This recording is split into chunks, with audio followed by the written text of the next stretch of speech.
Assalamualaikum warahmatullahi wabarakatuh. Kepada yang terhormat Bapak Jerdi Wahyu Fernanda MSI selaku dosen mata kuliah Metodologi Penelitian Kuantitatif, saya Devi Indriani akan mempresentasikan hasil proposal saya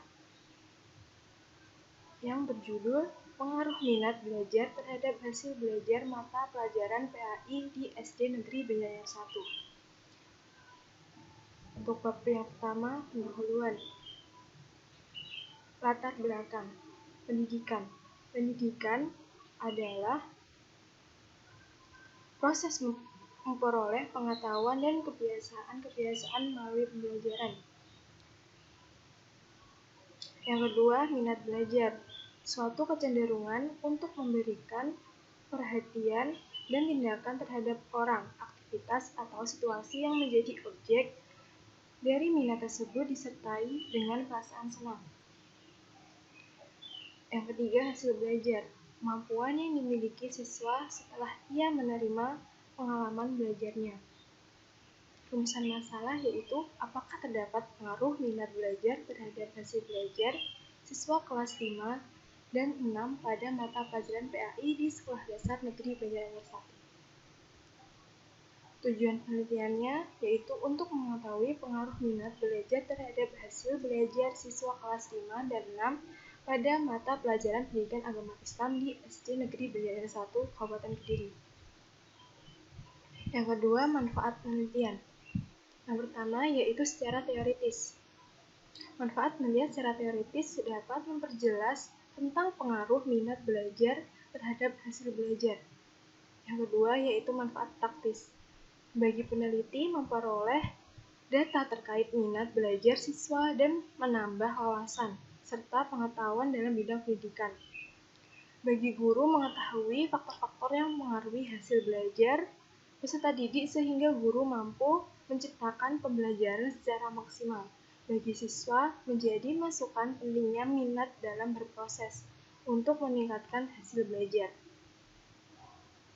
Penelitian terdahulu, saya mengambil skripsi dari Hazari Gustina yang dilakukan pada tahun 2020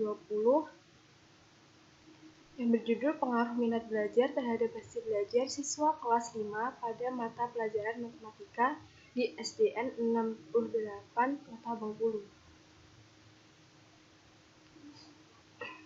Bab kedua yaitu landasan teori. Konsep dan teori. Minat belajar. Sebab-sebab yang menimbulkan minat belajar yaitu menguasai bahan materi, penggunaan metode, menampilkan atau perform dalam mengajar,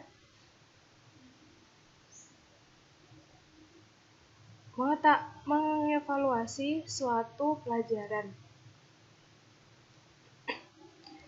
Yang selanjutnya yaitu hasil belajar.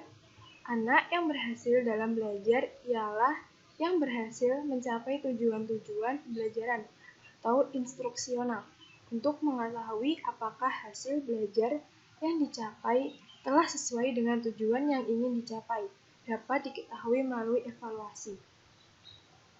Selanjutnya yaitu pendidikan agama Islam, yaitu pelajaran yang berisi tentang nilai-nilai agama Islam dan kisah-kisah tentang tokoh agama pada zaman dahulu. Kerangka berpikir, yaitu minat belajar dan hasil belajar. Hipotesis penelitian, HA yaitu terdapat pengaruh minat belajar terhadap hasil belajar siswa kelas 5 dan 6 pada mata pelajaran PAI di SD Negeri Banjar 1. Untuk H0-nya yaitu tidak terdapat pengaruh minat belajar terhadap hasil belajar siswa kelas 5 dan 6 pada mata pelajaran PAI di SD Negeri Banjar 1. Yang ketiga yaitu metodologi penelitian. Rancangan penelitian, yaitu saya memakai pendekatan kuantitatif, suatu cara yang digunakan untuk menjawab masalah penelitian yang berkaitan dengan data berupa angka dan program statistik. Dan saya menggunakan metode non-eksperimen, yaitu suatu penelitian untuk mengetahui hubungan dan tingkat hubungan antara dua variabel atau lebih tanpa adanya upaya untuk mempengaruhi variabel tersebut.